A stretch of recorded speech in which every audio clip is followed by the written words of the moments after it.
welcome. My Oma. Now. Welcome. When I see you, I just recognize the face one time. Okay.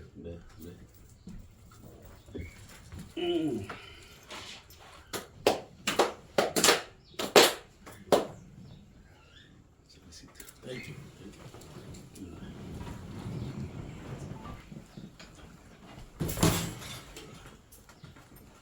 So before we start, I'm from Cameroon, and as I told you, welcome to the program, The Bottom Line with me, Boney Mua. Today we are in South Africa, the economic capital of South Africa, Johannesburg, where we have a seasoned banker, a traditional ruler and community leader from the Northwest region of Cameroon. When we talk of a community leader, we are talking about the Muwah village in the Northwest region of Cameroon. Is that correct? That's correct. Muwah village from the Boney clan, from Santa subdivision in the Northwest region of Cameroon. You are welcome to the program. Yes, present yourself to the millions of viewers who are watching us on this platform. May I extend my greetings to your viewers, our viewers. I am His Majesty King Taka IV, the founder of Muwah village in the Boney clan. Given the new dispensation where the world is not too different from a small village, we can be anywhere and still effectively perform our duties in whatever we do. So I have a diverse approach to all the activities that I undertake as a banker, as a community leader, but most importantly as a leader of the people. So in my experience, what I've practiced, it doesn't matter where I am. All we need is good people, people who understand the vision, who are in these areas on the ground, who can help, undertake or do whatever activities that a collective has agreed, whatever vision we've agreed to. Thank you. When we talk of Taka of Muwah, I'm a bit taken aback because we know that a new fund was recently enthroned in Pinyin. What's the relationship between Muwah and Pinyin? So that we know, is there any rivalry between you and the new fund who was enthroned recently? Not at all. The new fund that was enthroned recently is the Paramount Fund. It's a Paramount Fund of the Pinyin clan. The clan is made up of villages, in which Muwah is one of the villages. So indeed, there is no rivalry, and there shall never be rivalry. And what's your take? What's your take on the new fund, Kan Asobo, who was recently enthroned? What's your take on that? The Paramount Fund of Pinyin, His Majesty Kan Asobo, asks those that have worked with him from his days in CRTV to his community service, is a level-headed individual before being a fund. So I don't think that it will be different, because characters are, accumulated over the years. My personal take is that he is a perfect fit and will surely dispense his duties to the greatest satisfaction of not only the Pinyin people, but of the Northwest people and of Cameroon in general. But I often want to see more of Africa. I don't want to always limit our activities to a small place and so on. As a leader, you're not a leader in just Pinyin clan. You must be a leader in Africa, because that is what I focus on. Yes, let's, as I said in the beginning of our interview, we have to divide this interview into two components. Okay. The first one is going to be the professional part of you as a seasoned banker, and the second part is going to be you as a traditional ruler. So can you tell us your journey from Cameroon to South Africa as a banker? Let's see that trajectory. Oh. I left Cameroon some 20 years ago to study. The exact reason for leaving Cameroon was because when I grew up, I loved IT so much. And I actually refused to go to university in Cameroon because universities were not teaching IT in Cameroon 20 years ago. And even if they were trying to teach anything, it was clearly below the standard of a normal street technician. So I attended a few computer schools in Cameroon, and to be clear, there was no examination center for any international exam in Cameroon. Hence, I moved to South Africa to continue that. And when I got to South Africa, I immediately enrolled into a computer school, Boston College, before ever going to other schools, before ever working in the banking sector, before continuing my education to be able to help me not just in that field, having a master's in innovation studies from Wits University, was to complement the solutions architectural work that I do for banks. That's in business administration does not really help me in doing one or two businesses, but I always see majority of the things that we do for our communities that it was important to look at them from a business point of view, not in terms of making a profit, but in terms of getting efficiencies.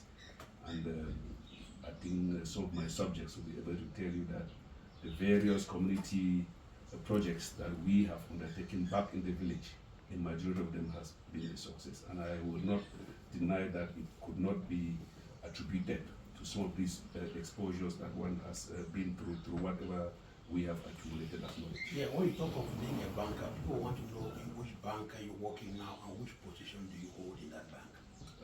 Lead solutions architect at AXA Africa. I've held that position for about 4 years.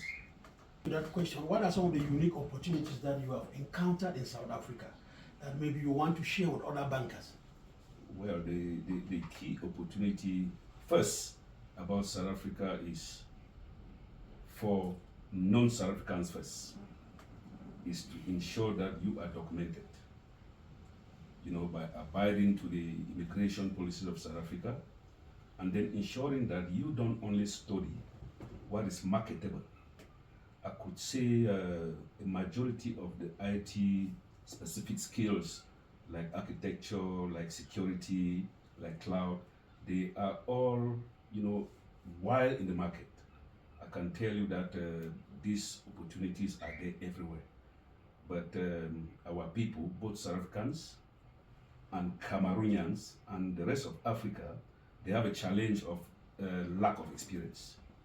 Hence, you see a government like South Africa's government is fond of sponsoring companies to employ people like for a short while just to gain some experience.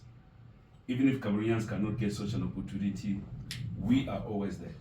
They could organize themselves. I've always told people I could give training for 6 months for free, and I've done so for a number of ladies, which I will not call the names, who book and come right here in the palace, and I will show them how they do designs, what concepts are behind that, and what you look at and what you want to achieve, the whole strategy of design. And I can tell you, if people are serious, in 6 months they could be experts. Yes, coming from Cameroon, you surely have some cultural uniqueness. How does this cultural background influence your work here in South Africa from Cameroon? The cultural background from Cameroon? Well, I first of all see Africa as one. To me, the differences in culture, and what is culture? Culture is the foods that we eat, the clothes that we wear, the languages that we speak, the songs that we sing, etc. If you look at it very well, Africa is unique in its entirety. The differences are quite little. If you want to get married to a lady from South Africa and a lady from Cameroon, the differences are never going to be so much. And therefore, there's not been a huge difference in how we interact and how we understand the culture. The key thing is adaptability. Some of you will say when you go to room, do what the Romans do. I'm not one of those who advocate for that. I do say when you go to room, practice and hold on to your culture, but adapt the other culture, because we have to keep learning. It has to be part of our life to always keep learning. However, for having worked for at least 15 years in the banking sector, I only succeeded my father in 2019. Since then, I've never been to the office because naturally funds don't go to the office. And everybody that I work with understands that. So I have an office from the banks. And how do you see the evolution of the banking sector in South Africa and the broader African continent? Because the banking sector is very primordial in the growth, or the economic growth of the continent, not only South Africa, but the African continent as a whole. I think the banking sector is key in the entire economic setup of any country, specifically for countries that are, understood to be developing countries. Let's take South Africa, for example. The 4 big banks in South Africa, we know that there are emerging banks that might even be some of these banks one day, but the 4 main banks that the government relies on, the Reserve Bank relies on, if the regulations that are put in place are mostly to ensure that these banks do not collapse, that people do not lose confidence in these banks, because if they do, then the economy will collapse. For example, South Africa is an economy where you have the facilities to take a credit card, to take a car on loan, to buy a house on loan. All of those things are, countries that have properly structured, their systems. And this is anchored and enabled by the banking system. So policies and legislation do not take it lightly with the banking sector.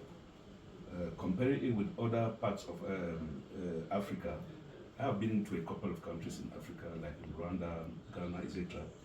I have seen that they also are adopting the same strategy. The difference I have seen is in a place like the United States in particular, where they are, the forerunners of technology.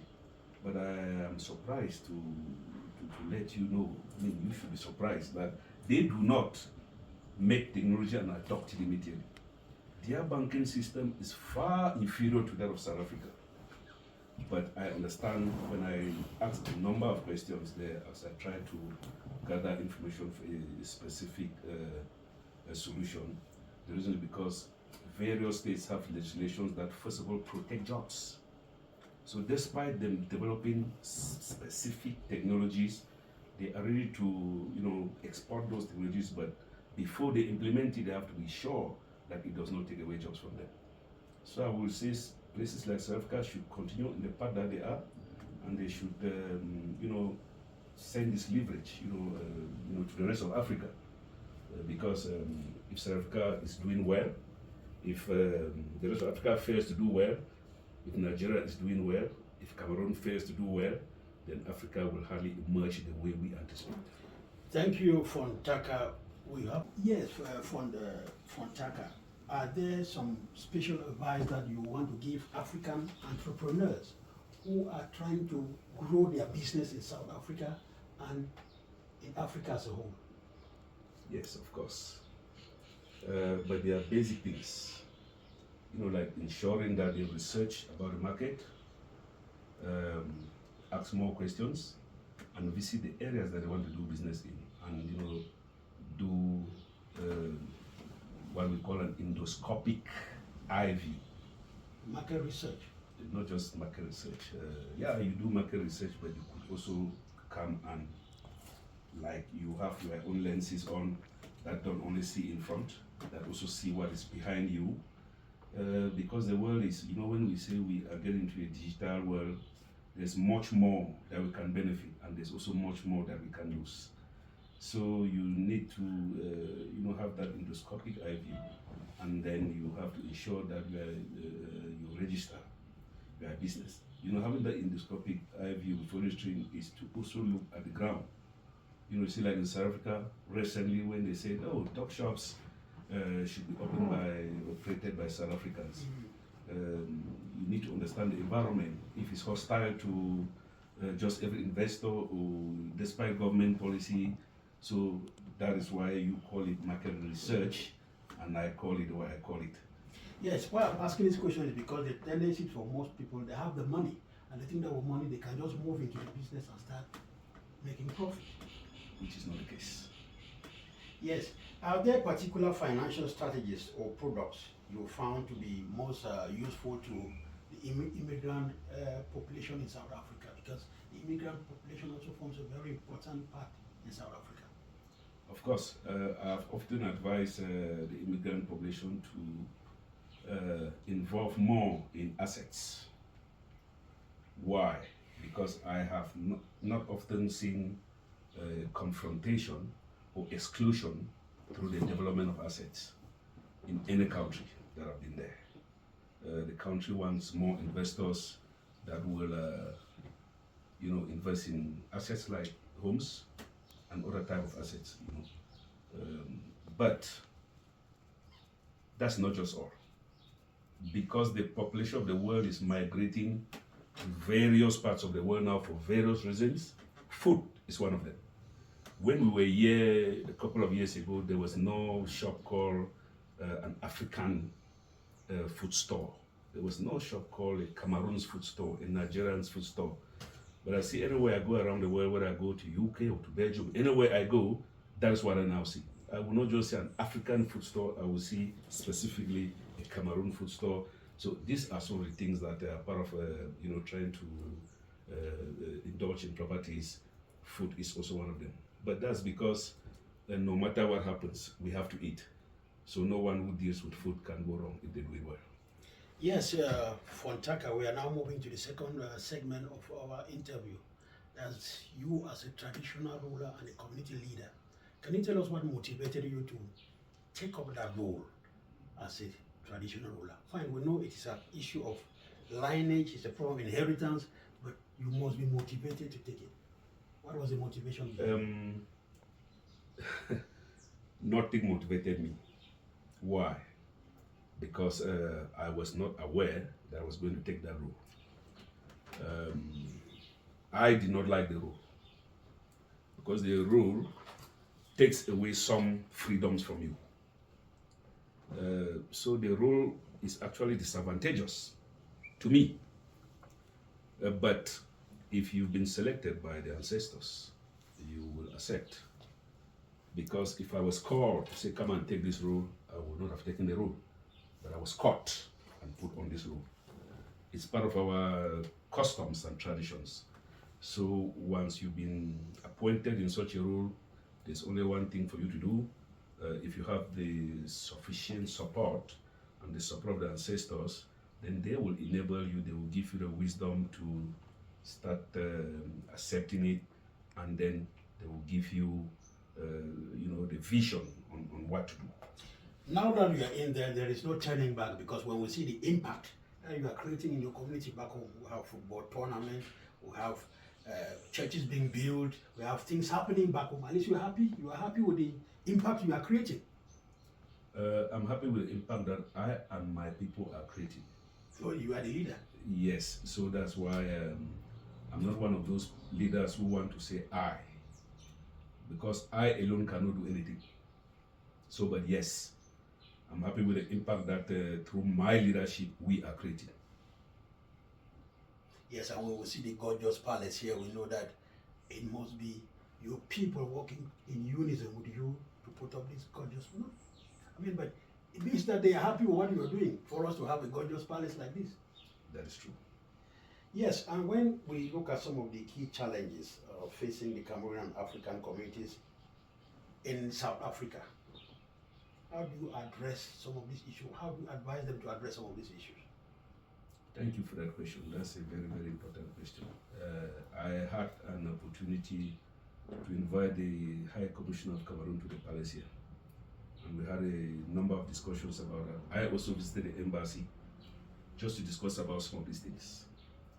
I think they adopted a number of strategies which they invited leaders from that they know of Cameroonians all over.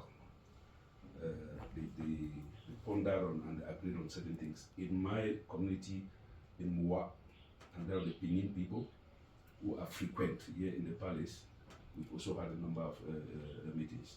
What I tell people is that avoid confrontations with people on things that involve businesses that are not clean. one of the key reasons that we have seen our people getting into trouble in South Africa in particular is mostly business related, because I have asked a number of questions for a few of some of our illustrious sons that have been killed in And this daughters country. too. I start by saying sons because I do not know any daughters. Yeah. I was coming there. I don't know what they did, but why is it that only men are shot? I indeed have never seen a woman who has been shot. It simply means that because men go out to fend, they get to interact in certain circumstances that leads to that situation. So when you deal in any business with anybody, be honest and respect the agreement. I think that will save us a number of lives. But they also complain about documentation. Some of them, they had problems having their papers at the embassy, the High Commission. When you received the High Commissioner, did you present some of these issues to him? Yes, but the High Commissioner, in his view, at no point has prevented or has instructed anyone to prevent anyone who could prove that they're a Cameroonian from getting documentation from them. Before that was the case. So I'm not sure which High Commissioner was there at that time, but so far as I understand, this current High Commissioner said it to me with his own mouth, and I have observed it because I do not know anyone who has gone there and was not served. No, that is true. I mean, the reactions that we get from Cameroonians here shows that he is doing what the previous High Commissioners didn't do. I will not comment on that because I'm not so sure about that. Okay, can you share some success stories initiated by you that have impacted on the community back home? Because people want to see and hear some of these success stories. Well, there are a number of community projects that we have initiated back in Muwah village there. One, when I took over as the founder, I realized that due to the crisis that we have in the region, I had to see a lot of widows around. And together with the Queen, together with a branch of my family association, which is the Taka Royal Union of South Africa, they contributed a number of piglets, about 30 piglets, and feed, and this was distributed to, the widows back then, and they have come back to tell us how that has changed their life. Some say they use it in transforming the lives of their children. Some say they use it in sending their children to school when the piglets started to multiply. So I see that as a success because I could physically see how it's changing lives. And that has also motivated me to every year continue to give piglets to more of these women. In fact, as I'm talking like this, an NGO in the US has donated $10,000 to the Queen.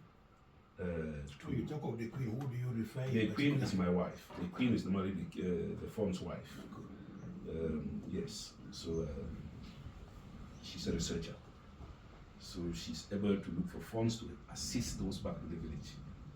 And that project requires training people, not just for sustainability, training people on how to make their own feed, how to keep those piglets, and how to grow them, and therefore to also extend new piglets to new people who require help. She targets 100 women around the village, and that project is already in progress. So that's how far that piglet project has metamorphosed. You will not forget about the football tournament. No, you said a number, so just that this one was long. So yes, so also I had also made a proclamation that all the quarters in the village must have drinking water, all the quarters. And we did launch the Giant Water Project in 2022. We did envisage 60 million for, because we have, God has blessed us with a lot of water sources. I had launched it on a certain day. The community, due to once more the crisis, it's hard to get people contribute. But the community contributed 11 million The mayor promised to give me more to fulfill and complete this money. However, as we understand in Cameroon, development is self-development most of the time. And the people must appropriate some of these projects, Yes. knowing that they are part and parcel of it. Good. So as we speak, a number of quarters in the village have already built their water tanks and distributed water. As we speak, 2 days back, we were blessing one of the water tanks that was being built and water is really being drunk. So which neighborhood is that? that is in Konkimbat in Muwah. That is in Kongto. Kongto means palace. The quarter that the palace is. That's in Kongmandam. We now moving to Kong Mission. If we go to Kong Paluwala, if we go to Kong Matazem, if we go to Kong Mandam 2, and a number of others. So the project is to last for 5 years. And I believe that we've already gone past 50%. And by 2027, we expect that there should be good running water in every quarter in the village. So that's one of the projects that we're running. Also, we have bridges that had collapsed. A number of these bridges, I had contacted some illustrious sons of Muwah. Some of them picked up one of the bridges to do for themselves. And I managed those projects, and they've completed about 2 bridges already. For some reasons, I'm not going to be telling who they are. Also, there's a key bridge between Kong Mission and Konkimba that a person died in that bridge. So to construct that bridge had to cost us about 90 million. But luckily, I have secured funds from the government. That bridge, they will start the construction. Is that even here you're also working? But you have not mentioned the football tournament and the other social activities that you are also involved in. I was still just on the roads. Let's get that. Yeah, so the football tournament that was launched by my father, I never started the football tournament. That football tournament initially was called the Muwah Development Cup. So when I came on board, I changed it to the Muwah Unity Cup. The cup plays every year. The cup is offered by myself. However, I do offer the main prize, which is 500,000. Then the community will then sponsor various activities that might also be worth 1 million. This cup is not only limited to the quarters in that village. It is open to the entire Benin clan. This year, we were reconstructing the football stadium. So we've had a number of caterpillars and graders. They bulldozed it, they were building the embankments. We're now attempting to put the nets, and very soon the grader will come for the last time, I think this week, sometime in 2 days' time. So we suspended playing on that field this year for that reason. But next year, we have already had pledges for more than 1 million without anything even starting. So next year, that cup will be open to anyone in the Santa subdivision, meaning all the villages in the Santa subdivision, specifically because I will be, for the first time, going home to Cameroon in 2025. Yes, 2025 is a very important year because we hear the enthronement of, official enthronement of the fund will be done in 2025. Are you going to be present? The official enthronement of the fund will be done in 2025. I will be present if it's towards the time that I have to be home, because I've had a number of discussions with that, with the kingmakers and so on. If I'm not present, my entourage or my representatives will be present. Yes, how do you blend your demanding career as a banker with your responsibility as a traditional ruler and community leader? It's quite demanding, but as I said, when the ancestors give you a responsibility, they enable you, they help you, not just with resources, they also help you with people who understand and know why they have to do what they have to do. So I wouldn't have a better way of explaining it, because people often ask me that. Yes, what lessons have you learned in South Africa, working in South Africa, that you want to share with other people in Cameroon and the rest of the continent? Well, we have learned a number of lessons in South Africa. we have learned that if you work smartly, because it's very common for everyone to know that the hardest workers don't earn the highest money, unfortunately. When we build roads, those who actually dig the roads, those who are paid are those who understand the contexture of chemicals and products that are used on the road. So yes, people should not just study, but they should study, as I mentioned before, in order to create greater impact, not for just casual labor. And given the fact that South Africa is a country where casual labor is in abundance, and people tend to, Fiji over casual labor, it was better for majority of, the rest of Africans and Cameroonians in particular to go for more superior skills. Yes, and welcome back to the program. So what long-term visions do you have for yourself, both as a professional, as a leader in your community? Long-term visions now. Yes, I would like to, open a bank, but mostly a bank that will assist people in IT in Cameroon, but also people in agriculture. Because my key long-term vision is to engage in real industrial agriculture back in Cameroon, back in Muwah. Luckily, we have the land, and we need the skills now. We need those who understand. But this will, like you call it, long-term. So you need to get a few people, which some of them are already on board, who are training towards that vision. So that's my key long-term vision, because one of my key visions that I could call long-term is for most of our habitats where we come from to be comfortable enough for us to be able to stay there. Because when you stay out of home, you tend to realize that you don't have the full spirit and right of somebody thinking, oh, this one is a foreigner in South Africa, in the US, or wherever. No one is going to call you a foreigner in Cameroon. So that sector is limited. So if we defeat the economic part of this story, then there's no reason for people to be going all over the world. People should come to South Africa or come to Cameroon to do business. Yes, when you talk of state, Cut, please. take two. Welcome back to the program.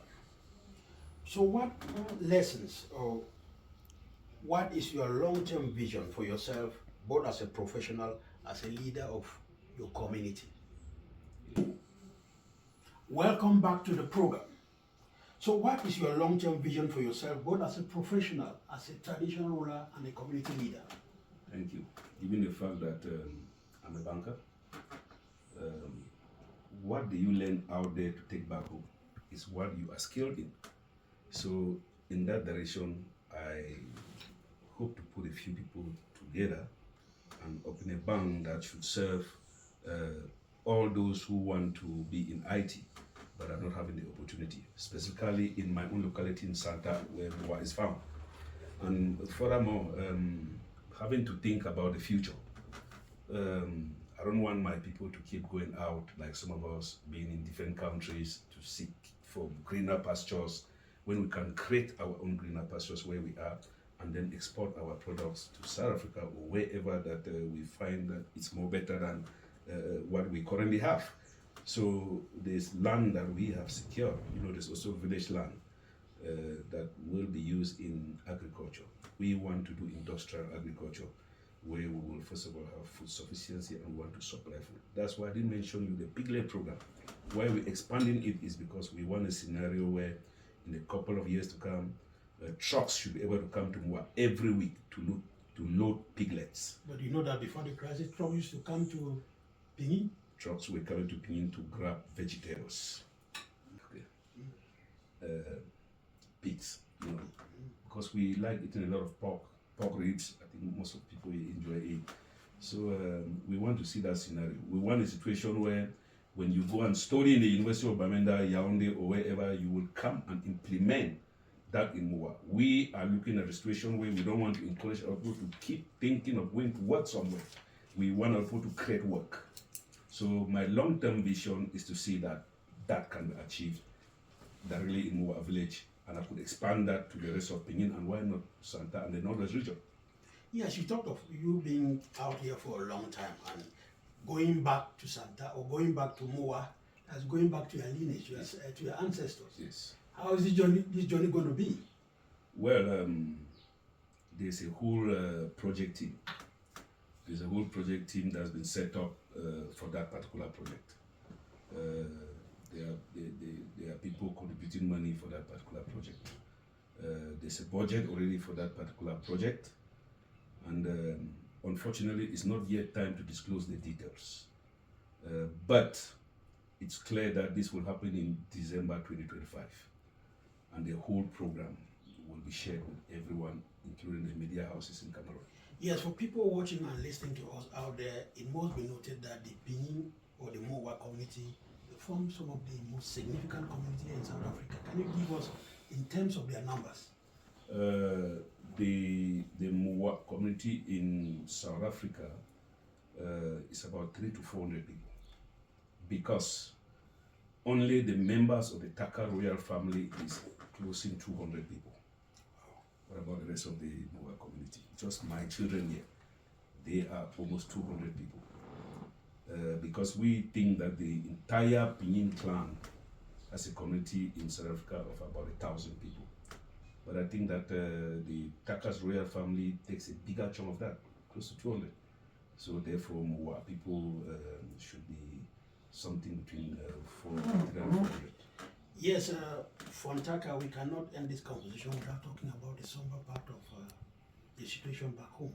We know that Benin, Santa, was like an epicenter of some of the things happening back home, the crisis.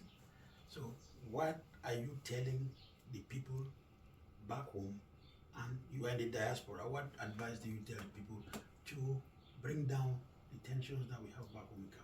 Yes, that's a very important question. There are a lot of people don't want to answer. For me, I've said it over and over, there's no taboo question. We often know that justice is very important before peace. But we also know that there cannot be justice if there is no peace. There must be peace for people to sit and then have justice. What I will send as my message to the people and also to the government is for unity, is for dialogue, is for everyone to stop fighting. Because as I know, what keeps Africa in the dark is this petty fighting. And therefore, as a people, as Cameroonians, fighting each other will not solve our problem. It will exacerbate our problem. It is better to always sit on the dialogue table. It is always better to sit man to man, family to family, and make sure that they talk and bring peace. Because whatever fighting we do, we shall end up still sitting to talk.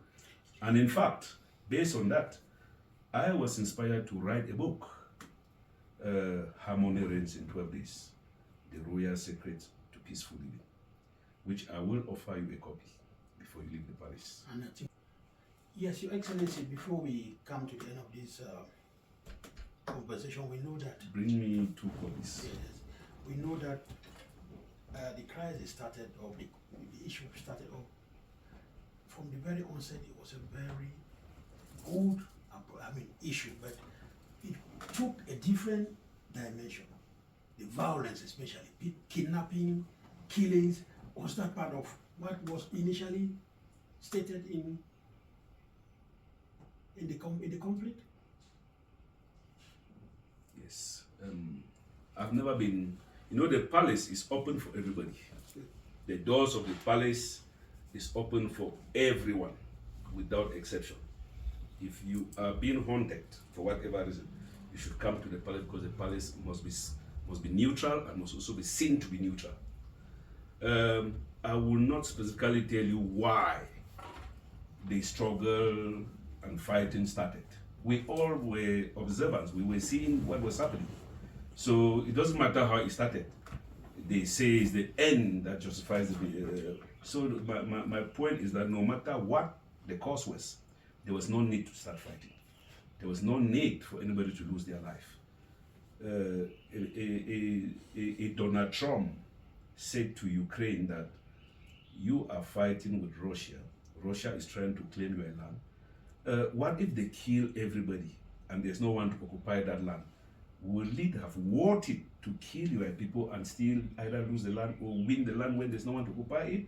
So I do not subscribe to any fighting or killing of anyone by anyone. That is why I preach dialogue. Dialogue is the best way out.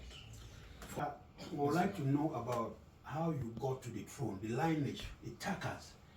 I mean, how many years back till today?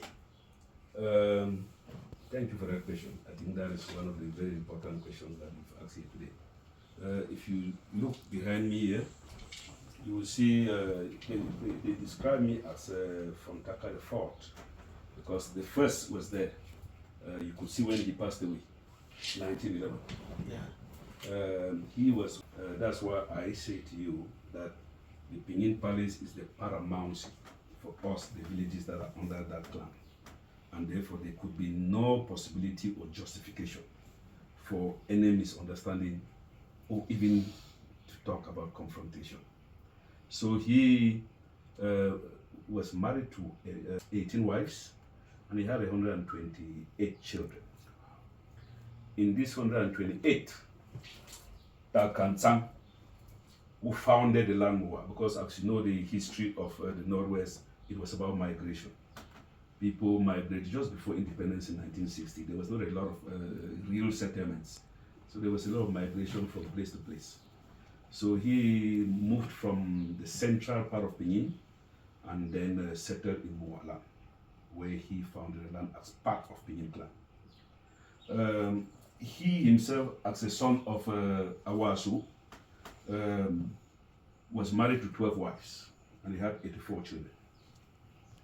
With the 84 children, let's just say we're going to, assume that we're only going to count 50. You see, the man with the 128 children, we only counted him. We don't want to count the rest. So we only counted him, and again, he had 84 children, in which we're only going to count 50. So let's say 50. Among the 50, my father is one. My father, King Taka III, was married to 5 women with 40 children, which I am the second of the 40 children. So let's assume here when we said this man only had 50 children. So we now going to assume that each child only had 5 children. Only 5. Meaning that him here with his 50, with my father, who my father already had 40 before passing away, but we now saying that my father only had 3.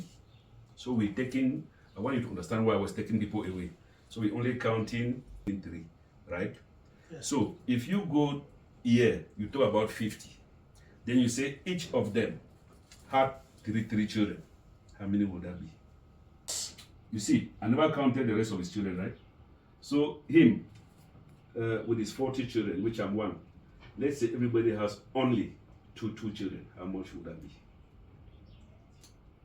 So that's already more than 500 people from there. But remember, I'm scaling it down to say I'm only counting about 10%. So the people are Takas who are actually under me as a throne are more than 2,000. There is no hall in the whole world that can accommodate them. That's why they can only be accommodated by a field, like a soccer field. Yes, the book that you... Thank you. Yes. So because of the fact that we come from a region where we could only at all times sit and think that there is conflict between Northwest and Southwest, or between the French and English part of Cameroon. No, it's not actually what is real. If you go back into the families that we live in, I mean, including your family, not everybody is in terms with the other. Yeah. In fact, if you get to your household, if you are not careful, this might also be the case. So I found it necessary to write a book, Harmony Reigns in 12 days. In 12 days. The Royal Secrets to Peaceful Living. This book is like a drama. It's like written in the context of Muwah. Everything named there is about Muwah. The halls that are named there are the halls in Muwah Palace. And it tries to describe the type of conflicts that we have, the solutions to those conflicts, and how we can solve that in 12 days. So I'm pleased to give you 2 copies, and I believe that you will give my friend there one of the copies, so that you people may spread the word that is in this book. Don't just take this book, read, review, and spread the word. We intend that this book intends to reach all corners of the world that there is conflict, including Cameroon. Thank you. Thank you, Bear. And it was a pleasure talking with you for Taka here in Johannesburg. Thank you. Scott. Yeah. 1 hour. No. Maybe 1 minute, 30 seconds. 3 minutes, Yeah, 4 3 minutes. years. Good. I